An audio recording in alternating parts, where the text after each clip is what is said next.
এক লোকের 3 ছেলে, বড় 2টা ভালো, এবারে সবাই মিলে মসজিদ কমিটির সভাপতি বানাইছে। সুইটারা নামাজ টামাজ পড়ে না, তো সুইটারে লইয়া অনেক ইমাম সাহেব সভাপতি সাহেব এই যে 8টা 4টা কেড়ে আমরা দো তা নামাজ নাই, নামাজের সময় মসজিদের সামনে দিয়ে আনে। সভাপতি সব খুব কষ্ট পাইতে আছে এটারে লইয়া, তো আল্লাহর কাছে কান্তাছে, আল্লাহ 3টা ফলা দিলা, একটার লেগে আমি বেজ্জুতি হইতে আছি, তারে গুদের মর্সা দিয়া ঘুরাই দিলে তো কারবারটা করতে আছে কে তে রাস্তায় রাস্তায় না 8টা মসজিদের বিকালাইলো, আর ইমাম সাহেব এবারে আমার জিগায় না কোথাও লাইন করে দাও না আল্লাহ। এ কান্দাকাটি করে প্রত্যেক দিন ডাহারাই করে, যেই গরতে ঘুমায় এটা আবার টিনের বেড়া। তো এবার আওয়ানোর সময় ফজরের টাইমে টিনের বেড়ার টাইমে টান দিয়া গড়গড়ি আওয়াজ করে আড়ে ফুট নামাজ পড়তে হয়। তো একদিন সেই টাকা আব্বা আপনি বেশি শুরু করছেন, আপনার লেগে ফজরের টাইমে ঘুমাইতাম পারি না, আপনি আমার বয়সে কি করছেন সাসারি জিজ্ঞেসতাম শুনছি সব। তখন আপনি সভাপতি হইয়া আমার জ্বালাইতে আছেন, আমার বয়সে তো আপনি কিতা করছেন সব খবর পাইছি সাসাতে জিজ্ঞেসলাম।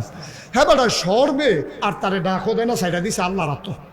আমরা তারা যখন আর পারে না তখন আল্লাহর হাত সারে। 50 টাকা নোটটা যে পড়ে গেছে গা, এবার আধা ঘন্টা লাগাইয়া মোবাইলের লাইট দিয়ে বিচারছে, মোবাইলের চার্জ গেছে গা, বাইতে টর্চ লাইট আনছে, সেই টর্চ লাইটের চার্জ গেছে গা, বেড়া বেড়ি হবলে ইয়া বিচারছে, ফজরের আগে দিয়া যাইতে আছে আর কইতাছে আল্লাহর হস্তে দিয়ে গেলাম গা।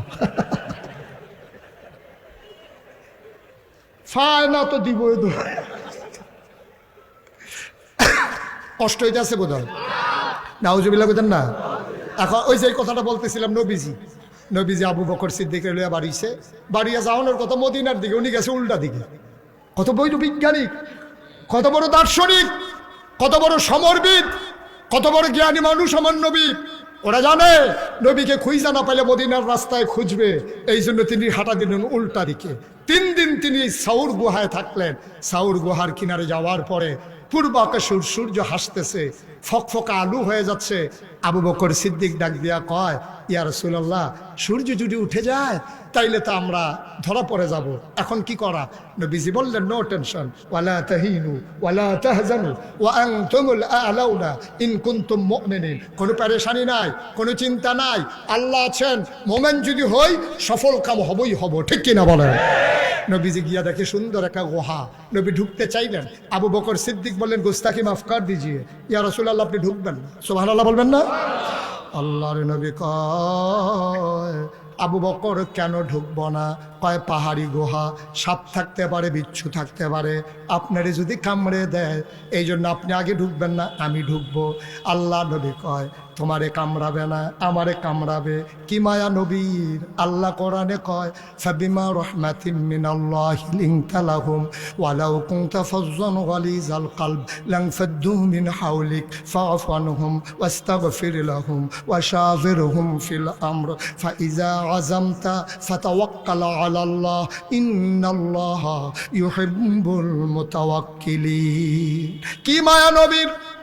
নবী ডাক ডাক, আবু বকর আমি গুহায় ঢুকলে সব কামড়াবে, তুমি ঢুকলে কামড়াবে না। আবু বকর দাঁড়িয়ে গেলেন, চোখের পানি ছেড়ে দিয়ে কাঁদতেছেন, ডাক দিয়া কই, ইয়া রাসূলুল্লাহ, ইয়া হাবিবাল্লাহ, আমি আবু বকর যদি গুহায় ঢুকি, সাপ যদি কামড়ে দেয়, আমি যদি মরে যাই, ইসলামের কোনো ক্ষতি হবে না। নবী গো, আপনার যদি কিচ্ছু হয় তাইলে এই দুনিয়াতে ইসলাম থাকবে না। আমি মরে গেলে কোনো সমস্যা নাই, আপনি নাই তো ইসলাম নাই। এই নবী চলে গেলেন মদিনায়। মক্কায় নবীর একটা পাগলা ভক্ত ছিল, আশেকে রাসূল ছিল, তার নাম হইল আব্দুর রহমান ইবনে আউফ। বড় ফ্যাশনেবল মানুষ ছিলেন, অনেক দামি আতর তিনি ব্যবহার করতেন। এত দামি আতর মক্কায় কেউ ব্যবহার করতেন না। একটা পাঞ্জাবি একবারের বেশি তিনি 2 বার গায়ে দিতেন না। এই আব্দুর রহমান ইবনে আউফ তিনি ঘর থেকে বের হলেন। ঘর থেকে বের হয়ে সকালবেলা নবীর ঘরের দরজায় গিয়ে ডাকলেন, আসসালাতু আসসালামু আলাইকা ইয়া রাসূলুল্লাহ। ঘর থেকে একজন কয়, কে ডাকে? নবী তো ঘরে নাই। কয়, নবী গেছে কই? কয়, আমরা বলতে পারবো না কই গেছে। আব্দুর রহমান ইবনে আউফ রাদিয়াল্লাহু তাআলা আনহু তিনি আস্তে করে ঘরে আসলেন, পটলার ভিতরে কিছু টাকা নিলেন, প্রয়োজনীয় কাপড় নিলেন, তিনি বের হয়ে গেলেন। তিনি মনে করলেন যেই মক্কায় নবী নাই, এই মক্কায় আব্দুর রহমান থাকবে না, থাকলো আব্দুর রহমান বাঁচবে না। এবার আব্দুর রহমান ইবনে আউফ রাদিয়াল্লাহু তাআলা আনহু যখন পটলা নিয়ে টাকা নিয়ে বের হয়ে গেলেন, মক্কা থেকে কোনো মুসলমান মদিনায় যেন যেতে না পারে। বাংলাদেশে যেমন বিজিবি আছে, সীমান্ত চৌকি আছে, এমন করে মক্কার কাফেরারা সীমান্ত চৌকি বসালেন। ধরে ফেললেন আব্দুর রহমান ইবনে আউফ রাদিয়াল্লাহু তাআলা আনহুকে। এবার তাকে ধরে নিয়ে আসা হলো তৎকালীন সংসদ, নাম হলো দারুন নাদওয়া। ওই সংসদের ভেতরে ঢোকানো হলো। আবু জেহেল ডাক দেয়া কয়, আব্দুর রহমান তুমি তো বড় সুশ্রী মানুষ, সুন্দর মানুষ, ফ্যাশনেবল মানুষ, অনেক ধনী মানুষ, সম্মানিত মানুষ, তুমি ফাজলামির ভিতরে নাই, কোনো দুর্নীতির ভিতরে তুমি নাই। আব্দুর রহমান কোথায় যাচ্ছিলা? কয় আমি চলে যাব মদিনায়। কয় কেন মদিনায় যাবা? আব্দুর রহমান আর গোপন করেন নাই, ডাক দেয়া কয় যেই মক্কায় নবী নাই, এই মক্কায় আব্দুর রহমান বাঁচবে না। প্রতিদিন সকালে একবার, বিকালে একবার নবীকে না দেখলেও স্থির হয়ে যায়। ভাই আমারে ছেড়ে দাও, আমার খেজুরের বাগানগুলো তোমরা নিয়ে নাও, আমার পানির কূপ নিয়ে নাও, বাড়ি নাও, ঘর নাও, আমার ব্যবসা নাও, আমাকে ছেড়ে দাও। বললে যাবেন ভালো কথা, পাঞ্জাবিটা কোন জায়গার টাকা দিয়ে কেনা? কয়টা তো মক্কার টাকা দিয়ে কেনা, মক্কার পাঞ্জাবি গায়ে দিয়ে তো মদিনায় যাওয়া যাবে না। আব্দুর রহমান টান দিয়া পাঞ্জাবিটা খুলে ফেলে দিলেন। কয় যে আপনার খুঁটের ভিতরে কি দেখা যায়? কয় সামান্য কিছু টাকা আছে। কয় মক্কার টাকা নিয়ে মদিনায় যাওয়া যাবে না। তিনি টাকাগুলো দিয়ে দিলেন। আবার তিনি বুঝলেন তারা হয়তো আবার লুঙ্গির ব্যাপারে কথা বলবে। তিনি বড় লাজুক মানুষ ছিলেন, ভদ্র মানুষ ছিলেন। তিনি মাথা নিচু করে আস্তে থেকে বের হয়ে গেলেন। রাত যখন শেষ হয়ে যায়, পাখিগুলো যখন আপন নিরে ঘুমিয়ে পড়েছে, বেওয়ারিশ কুকুরগুলো নিরাপদ আশ্রয়ে, ছোট্ট শিশুরা মায়ের বুকে মুখ রেখে ঘুমায়, প্রিয়তমা স্বামী প্রিয়তমা স্ত্রীকে নিয়ে ঘুমিয়ে পড়েছে। রাত জাগা পাখিগুলো মাঝে মাঝে ডেকে উঠে, দূর প্রান্তে কোথাও বা শিয়াল ডাকে। আব্দুর রহমান ইবনে আউফ তিনি আস্তে করে ঘুম থেকে উঠলেন। ঘুমোতে তো পারেন নাই, তিনি বিছানা ছেড়ে দিলেন, খালি গা, পরনে শুধুমাত্র লুঙ্গি, কোনো টাকা পয়সা নিলেন না। তিনি সীমান্ত চৌকি ফাঁকি দিয়ে তিনি লুকিয়ে লুকিয়ে মদিনার রাস্তায় ধরলেন। দিনের বেলা লুকাই থাকে গুহায়, রাতের বেলা পথ হাঁটে ওই চাঁদ দেখে দেখে। দিন যায় রাত যায়, আব্দুর রহমান মদিনার সীমান্তে চলে গেলেন। মদিনার পাশাপাশি যাওয়ার পরে একটা যখন সকাল হয়ে যাবে, তিনি ফজরের আজান শুনবেন। ফজর হয়ে গেল, এমন সময় আব্দুর রহমান এখনো বুঝে নাই তিনি যে মদিনায় চলে এসেছেন। তিনি লুকালেন একটা খেজুর বাগানে। খেজুর বাগানে লুকানোর পরে শুনতে পাইলেন কে যেন ডেকে ডেকে কয়, আসসালাতু খায়রুম মিনান নাওম। কে যেন ডেকে ডেকে কয় হাইয়া আলাস সালাহ। কে যেন ডেকে কয় আসসালাতু খায়রুম মিনান নাওম। তিনি লাফ দিয়ে উঠে গেলেন। চোখের ভিতরে ঝিলিক দেখা দিল। তিনি দিলেন দৌড়। দৌড়ে দৌড়ে দেখে আধো আলো আধো অন্ধকার। তিনি গিয়ে উজু করলেন, মসজিদের পেছনে দাঁড়ালেন। কেউ তারে চিনে না, তিনিও কাউরে চিনেন না।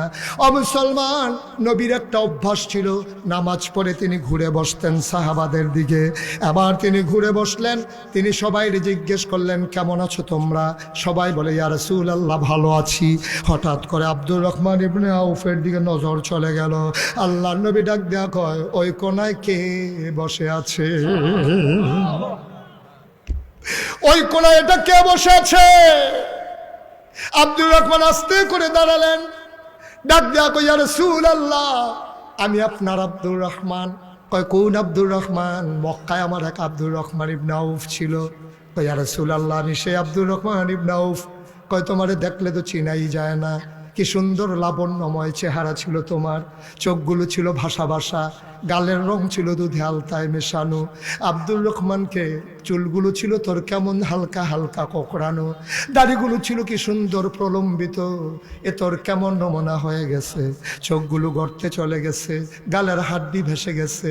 আব্দুর রহমান রে, তোর চুলগুলো উস্কো খুস্কো, দাড়িগুলো এলোমেলো, তোর গায়ের পাজরের হাড্ডিগুলো দেখা যায়, কে তোরে এমন বানাইলো? আব্দুর রহমান ডাক দেয়া কই, ইয়া রাসূলুল্লাহ আমার ইসলাম এমন বানাই দিছে।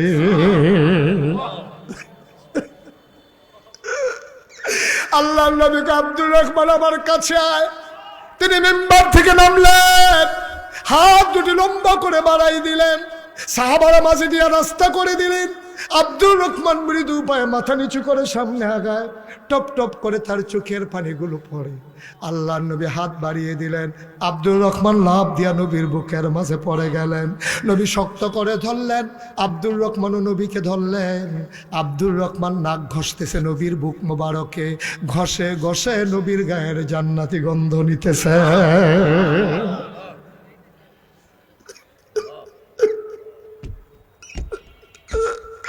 আব্দুর রহমান কই, ইয়া রাসূলুল্লাহ, একদিন না দেখলে আমি পাগল হয়ে যেতাম, আজকে কতদিন হয় নবী গো আপনার একটা নজর দেখি না, আপনাকে একটা পলক দেখি না। আব্দুর রহমান নবীরে ছাড়ে না, নবী আব্দুর রহমানকে ছাড়ে না। নবীও কান্দে, আব্দুর রহমানও কান্দে। এবার আব্দুর রহমান আস্তে করে নবীকে ছেড়ে দিলেন। আল্লাহর নবী কয়, আব্দুর রহমান তুই তো অনেক শুকিয়ে গেছস। আব্দুর রহমান কয়, বেঁচে তো আছি এখনো তো মরে যাই নাই। ওরা আমার পাঞ্জাবিটা খুলে রেখে দিছে, ওরা আমার টাকাগুলো কেড়ে নিয়েছে। ইয়া রাসূলুল্লাহ, আমি কি অপরাধ করেছিলাম? আমি তো কোনোদিন মক্কার কোনো মানুষকে একটা ধমক দিয়া কথা বলি নাই, কোনোদিন কারো উপরে আঘাত করি নাই। কেউ সাহায্যের জন্য এসেছে, আমি আব্দুর রহমান ইবনে আউফ কাউকে খালি হাতে ফিরাই নাই। কত বিধবা মায়ের কন্যার বিয়ে দিয়েছি, আমি কত অসহায় মানুষের পাশে দাঁড়িয়েছি, মানুষগুলোর জন্য কত কষ্ট করেছি। আর এই মানুষগুলো আজকে আমাকে তাড়িয়ে দিল। আমার অপরাধটা কি নবী? আমি কি কারো জুলুম করেছিলাম, অন্যায় করেছিলাম? আমার অপরাধটা কি ছিল? আল্লাহর নবী আব্দুর রহমানের দিকে তাকাইয়া চোখের পানি ছেড়ে দিলেন। আব্দুর রহমান রে, তুই মক্কা ছেড়ে মদিনায় চলে আসছস, আমারও তো বাড়ি মক্কায়, আমার জন্ম মক্কায়, আমার শৈশব মক্কায়, আমার কৈশোর মক্কায়, আমার তারুণ্য মক্কায়, আমার যৌবন মক্কায়, আমি বিয়ে করলাম মক্কায়, নিজের বাড়ি মক্কায়, শ্বশুর বাড়ি মক্কায়, মেয়ে বিয়ে দিলাম মক্কায়, বেয়াইয়ের বাড়ি মক্কায়, মেল দরবার করলাম মক্কায়, ব্যবসা করলাম মক্কায়, লেনদেন করলাম মক্কায়, সব আমার মক্কায়, আমি থাকতে পারলাম না মক্কায়। আমিও তো মক্কায় থাকতে পারি নাই। তুই জানতে চাস তোর কি অপরাধ? তোর যে অপরাধ আমারও তো সেই একই অপরাধ। আমরা তো সবাই অপরাধী, আমাদের কারো আলাদা কোনো অপরাধ নাই। ইয়া রাসূলুল্লাহ, আমরা কি অপরাধ করেছি? আল্লাহর নবী ডাক ডাক, আব্দুর রহমান তোর দুনিয়াবি কোনো অপরাধ নাই, তোর অপরাধ শুধু একটা। ওয়ামা নাকামু মিনহুম ইল্লা আইয়ুমিনু বিল্লাহিল আজিজিল হামিদ। আমাদের সবার একটাই অপরাধ, আমরা মহাপরাক্রমশালী এক আল্লাহর উপরে ঈমান এনেছি, ঠিক কিনা?